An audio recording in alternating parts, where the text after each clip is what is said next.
right, Lakers have won 4 of the last 5. Heat have won 4 of the last 5. Arguably the 2 best players on the planet. Hey, I said arguably, OKC fans. Don't stop. Just stop. Kobe against LeBron. Yo, last 4 games, LeBron has been getting it in. He's shooting 72% from the floor the last 4 games. And just to emphasize the point, take that with you. Dang, dog. I know you shot 12 for 18, but you ain't got to do it in all caps. Then in transition, LeBron gets the outlet, spins, and finishes all buttery smooth on the glass. Then LeBron at the foul line, misses the free throw, gets the long rebound, says, why not? Yokes up the long 3, have some. Said his coach Eric Spoelstra, don't take it for granted. He's making greatness look easy. So is his boy, D-Wade, went off. That's just ridiculous. 2 of his 30 points. Take another look. Let me get this straight. 2 former NBA Finals MVPs in the same team? That ain't right. Neither is this. Jody Meeks all in D-Wade's grill. Yeah, and what's your problem? D-Wade again. He, too, shot 12 of 18. Speaking of NBA Finals MVPs, they got a dude on the other side. You might know him. Kobe Bryant is as cool as the other side of the pillow. Crazy circus shot. He did his part, Kobe did. 28 points, 9 assists, 6 rebounds. But his team, the Lakers, had trouble with turnovers, man. Steve Nash tries to bounce pass to Dwight Howard. LeBron says, I'll take that. On the break, LeBron gets the lay-in and foul, old school three-point play. After the play, Nash and Dwight Howard are like, I thought that you up high, no, low. See why in the ESPN axis. Howard wants to pass high. Nash tried to bounce pass. Howard begins confronting Nash instead of getting back on defense. Here's Jeff Van Gundy's take on the incident. This is the garbage you can't have.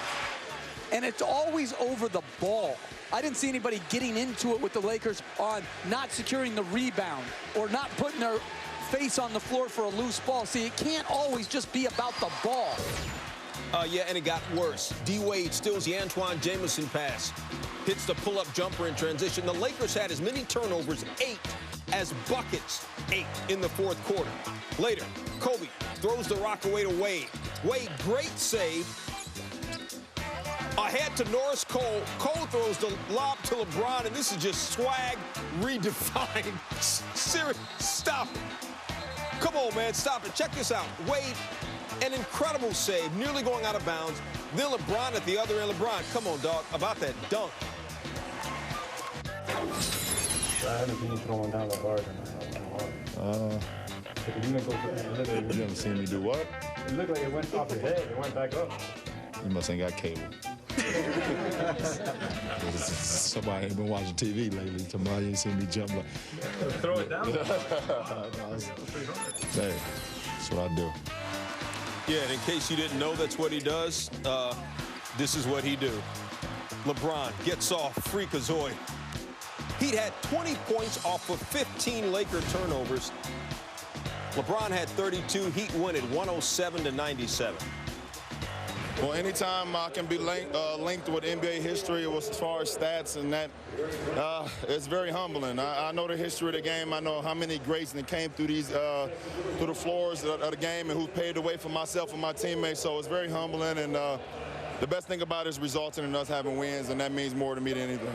I think he's a little bit more focused than he was when he was younger. I mean, the thing is, when you're a young player, particularly him, I mean, it seems like everything's going to happen, and you kind of, you expect to be in the finals year after year, and your career just seems like it's endless, And I think at this stage of his career, he starts to really value each year and take the significance to his training and, significance to focusing for each game, and I think it's taking his game to another level. They have 2 very, very special players, 2 of the best that we've seen.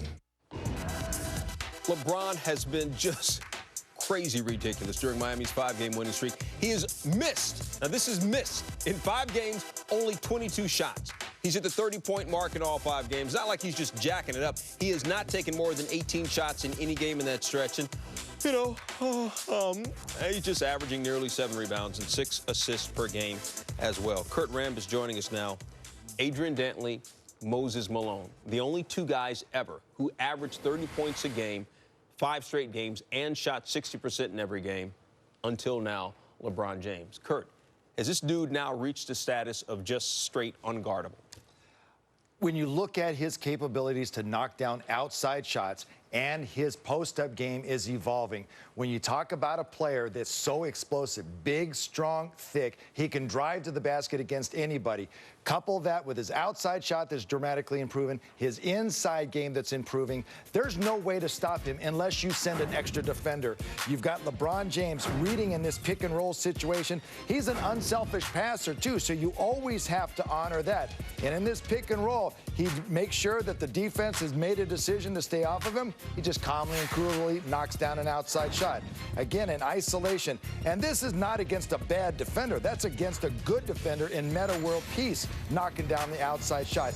This is an area of his game that's dramatically improved. His post-up game, whether it's turning to his right hand or his left hand, with his size and strength, he's unguardable inside because he can shoot the basketball, he can attack the basket, and with his size, there's just nobody that matches up with him. All right, can't guard him inside, can't guard him outside, can't out-muscle him.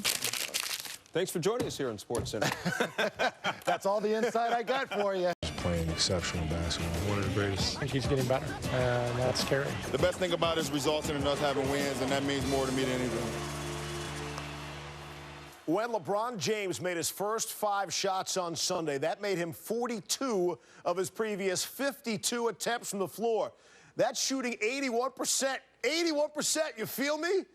Please don't. It's just an expression, such as game recognizes game. Following the Heat's 10-point win over the Lakers, Kobe Bryant took to Twitter and said, "Respect to Wade and James. They're both rolling right now. I'm proud of how we battled on this trip. Got to get these next 2 games. There's 2 games left before the All-Star break. Heat with a 2.5-game lead over everybody in the East. But we head out west to Jalen Rose and the Countdown crew.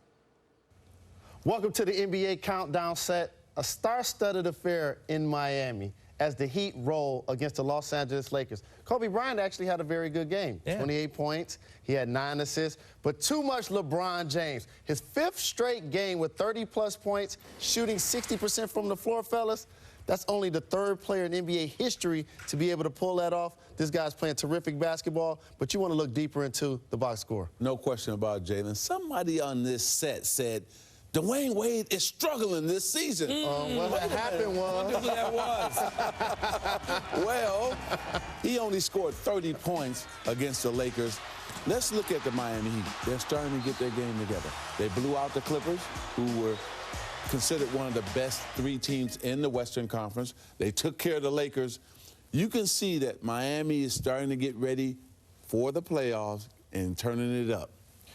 I'm looking at the free pass list for the Lakers this year. There's been so much drama. It's been such a soap opera. Steve Nash, for instance, is somebody that he's either hurt or he's on the other side of the mountain, and nobody's been talking about that. Meta World Peace might be the worst guy in the league who's playing 36 minutes a game. In this game, 9 points, no rebounds, just got eviscerated by LeBron James. This is somebody he used to play well against back when he was Ron Artest way back then. I mean, he should change his name again to the Amnesty Clause, because that's where we're headed this summer. Before we go too hard on World Peace or Ron Artest by any name, I want to come to praise LeBron James and also be a bit of a party pooper. Because this stretch LeBron James is playing is genius basketball because he is so great in every single area. And Magic talked about how it might be the best stretch he's seen. I'm going to put the brakes on that just a little bit because somebody from Twitter provided some interesting data. We checked it out. 11 games toward the end of the 1989 season. Michael Jordan, 10 triple-doubles. Wow. I didn't say he averaged a triple-double over 10 games. 10 triple-doubles. And the game he didn't have a triple-double, 11 assists and 7 rebounds. I mean, he did this for a period of time. Imagine if somebody did this now. People their heads would explode, and Twitter would just blow up and maybe go away. That would happen with Jordan anyway. If Jordan then right now, Twitter would explode. But it shows you about brilliant basketball. We haven't seen it since, though, Irvin. No, and let me apologize to Michael Jordan. I should have known he played a stretch like this. But we know he's the greatest of all time. No question about it. LeBron is on top of his game. And what I love about LeBron, not only is he scoring, but he's playing a total game, getting his teammates involved. He's playing the best scorer on the opponent's team. And then at the end of the day, he's rebounding. And he's being a power forward, 3-man, the 2-man, and the point guard. I mean, he's doing it all. He's being a pitch man. He's going to college games, watching the Miami Throwing team passes play. to people in the stands. Absolutely. He's pushing all the right buttons. And winning the championship, I think, really took a lot of pressure off LeBron James so he can be himself. You see him with his family in commercials. You see him kissing his mom during the game. Now it's all about focusing on basketball, and he's definitely playing like the best player in the game. And that's something Magic predicted. Magic said when he won that title, a lot of that stuff was going to come off. I think the thing that we're seeing this year, though, not just the efficiency, the physical dominance. I mean, we usually only see this with centers. Like, remember, like Shaq, 2000, just physically dominant, just runs through the league. LeBron is doing that, but he's not a center. And that's the difference between him and Jordan and some of these other guys. And what I love now, King James on the court has caught up with King James off the court. You were hoping that would happen. Yeah, I was hoping it would happen for him, and it has. Watch out. This Heat team is starting to play great basketball, and they're starting to get it together at the right time. And you know what? They have no drama in Miami. All the drama's on the other side of the country. And it's not with the Clippers. They've gotten out of that cloud. Just the Lakers. My Lakers. Now. Oh, what can I say? Here's what I can say. LeBron James shot below 42% his rookie season, and he has been below 47% since. And his shooting percentage has increased for 6 straight seasons. The guy's shooting a blistering 56% from the floor this season. That's a number that neither Michael Jordan nor Kobe Bryant have ever touched in a season.